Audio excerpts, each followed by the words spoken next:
হাজার বছর ধরে আমি পথ হাঁটিতেছি পৃথিবীর পথে। সিংহল সমুদ্র থেকে নিশীথের অন্ধকারে মালয় সাগরে অনেক ঘুরেছি আমি। বিম্বিসার অশোকের ধূসর জগতে সেখানে ছিলাম আমি।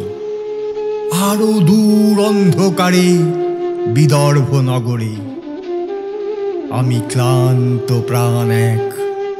চারিদিকে জীবনের সমুদ্র সফেন আমারে দুদণ্ড শান্তি দিয়েছিল নাটোরের বনলতা সেন।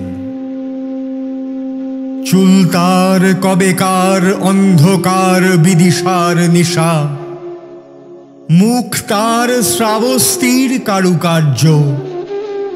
অতি দূর সমুদ্রের পর হাল ভেঙে যে নাবিক হারায়েছে দিশা। সবুজ ঘাসের দেশ যখন সে চোখে দেখে দারুচিনি দ্বীপের ভিতর, তেমনি দেখেছি তারে অন্ধকারে। বলেছে সে, এতদিন কোথায় ছিলেন? পাখির নীড়ের মতো চোখ তুলে নাটোরের বনলতা সেন।